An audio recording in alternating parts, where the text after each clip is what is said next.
So the 0 gram tru-hiker one. What are my first impressions of this tent after just receiving it and pitching it a couple of times?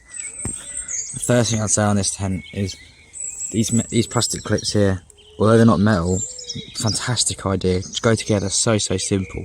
You could probably do this with gloves on as well, so it makes it much more versatile in cold conditions. You kind of question yourself, like, why tents don't use these more often? And although they're plastic, they are made very well, and obviously it reduces the weight compared to metal, so I don't see that being a problem. The one thing I would say, just do straight away, is just add guidelines to the tent. It transforms the way the tent pitches and how the outer fly sheet stays taut, so make sure you add guides to the tent. And again, down here as well, these are optional to guide these out. Again, make sure you peg this down here, because it just again transforms the way the tent sits on the ground, and also allows to keep the fly sheet taut at the bottom as well. The design at the front is a very strange one for me. I kind of love the look of it and love the style of it. However, I do wonder how it's going to fare in windy conditions. If you pitch it correctly, I think you'll be absolutely fine. However, if you put it to even have a slight angle towards the wind here, you're just going to get a really flappy fly sheet. I would say as well is the outer fabric on this tent is absolutely lovely. It's a really thin nylon. However, it's been really made very well. You can see on here as well is the tape and the stitching around the seams is absolutely spot on with no issues. And I love you've got DAC feather-like poles on the tent as well. So nice and robust. Again, these are used in high-end tents like your Hillybergs and your Foul Ravens and tents like that as well. Again, very strange design. We got very straight sides. Again, that's designed to give you a lot more headroom inside the tent. However, again, you have to be really careful when pitching it in windy conditions. Again, so the zip on the tent is an area of concern. I love the fact it's got a nice finger hoop so you can just pull it nice and easy. However, I do wonder, being very small, how robust it's going to be, but again, time will tell on that one.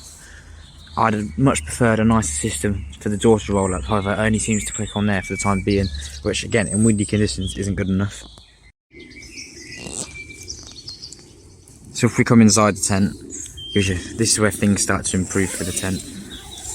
This inner mesh is lovely, really breathable, but also really durable, and also allows the tent to breathe really well. It feels really nice as a touch as well, and you get the impression that it's made to last.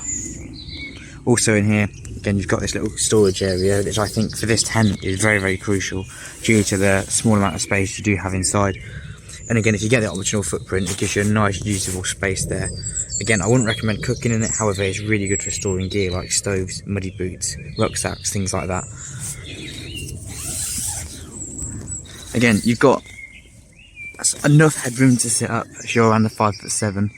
If you're any taller than that, you are really going to struggle. However, this is a very long tent. You've got loads and loads of room. So if you are tall and you don't mind ducking your head as you come in the tent, when you're laying down, you can have no issues at all. Nice wide and nice tall toe box there as well. And again, same with the headspace. Really nice. Features inside here, it's just your usual really. You've got your standard pocket, and you've got the like lantern or hoops or anything like that.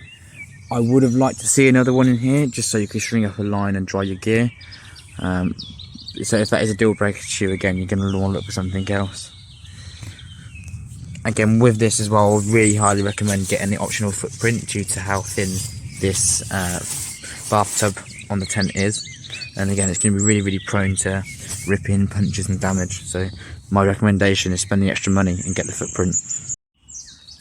Another small thing I've noticed with this tent as well is when you come to undo the door and zip it up, it's very tricky to do the door up, as you've got to lean over this mesh here. So again, the best way I found of doing it is open this here, reach your hand around, and then you can zip the bottom when you come zip the bottom up.